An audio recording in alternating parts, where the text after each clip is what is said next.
Brilliant. So I'm here with Emily Lake from Switch to Play. Emily is going to tell you a little bit about what she does and who she used to work for. I'm going to ask Emily some questions first. Chinese or Indian? Chinese. North or south? Because Emily lived in the south. She's just moved to the north. That's a tricky one. I'm a northern convert, definitely. You're a northern convert? Yeah, even though I'm from Buckinghamshire originally, Ooh, I've changed. Okay, cool. Emily, tell us about Switch to Play. What do they do? So Switch to Play are a company, we're a social enterprise dedicated to helping athletes to prepare for their next phase whilst becoming better athletes and people along the way.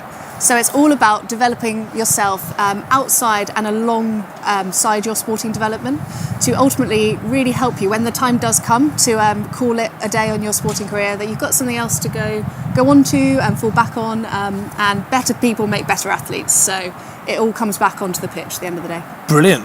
And so what are the challenges you're seeing for athletes to transition from professional sports life as they kind of, either through injury or through what shall we say, ability, have to stop playing or reduce kind of what they're playing? What are the challenges that athletes are struggling with at that transition time? Yeah, so it's a really big change to their routine is one thing we see a lot of the time. A lot of them, go spend many years on a talent pathway in very structured environments, and then if you are dropped, for instance, which a lot of people are, it's the reality of sport.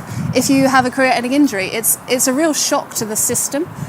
So part of that is understanding who you are when you're not an athlete anymore, and really trying to understand what you're going to do next and how you can use your experiences you've had within the sporting environment to transfer to that kind of life after sport. So it's a real shock to the system. So we try and put processes in place and help people to prepare for that before it's too late, so it's not too much of a cliff edge. Now, obviously, I spend a lot of time with parents, and that'll be parents and young athlete coaches will be the main audience who see that. So somebody retiring from professional sport in their late 20s seems a long way away, yeah. Especially for young people who are just very passionate and very good at being focused on what they're doing. So what is the advice for parents? What are give us a couple of top tips for parents that they can do now to help their child transition in 10, 15, 20 years' time? Absolutely. So parents play such a crucial part in a child's development, off and on pitch. So I think really top tips would be just encourage your child to not just try and be an athlete. If they've got an interest in another sport alongside their main sport as well, keep that up as well. It's not just going to be about the one sport for them. They may then transition into that sport. Keeping up with friends in and outside of sport too, not just having the focus on going to training, coming back, reading up on the match report, just keeping those interests and those activities alongside. So just really the key is developing well-rounded individuals who will have that ability to transfer to whatever they choose to do. Yeah, I think for me, I know some parents, because as parents we love our children's sport, and I think sometimes you don't tell your child this, but sometimes it's having the courage to say, actually for a Wednesday we're intentionally not going to mention our child's chosen sport. So you might make that decision, and we're going to deliberately have that have conversations with them over dinner or on the phone or however you connect with your child on that day, that you're intentionally changing the subject to move off that. I'm also a big fan of having lots of family rituals and rhythms, so that you have special holidays, you have special activities that when a child is competing they may not always be able to make that, but that that in retirement or whatever they're able to drop back into those family rituals and rhythms that are really healthy, kind of family holidays, etc. that are good for them.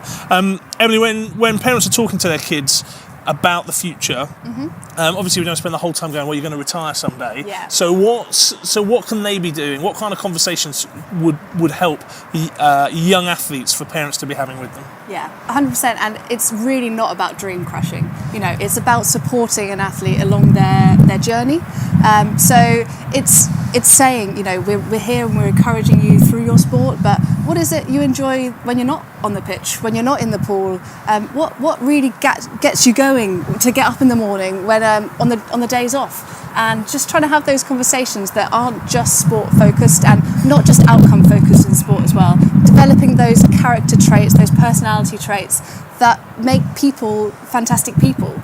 So you're not just referring to your child as the top scorer in their team. Yep. You're saying they showed fantastic leadership on the pitch today, because those are getting your child to understand that they are developing brilliant transferable skills within their sporting environment, they can take with them into whatever's next. Brilliant, Emily. Thank you so much. Where can we find out more about you guys? So you can find us on Twitter, on LinkedIn, and our website is switchtheplay.com.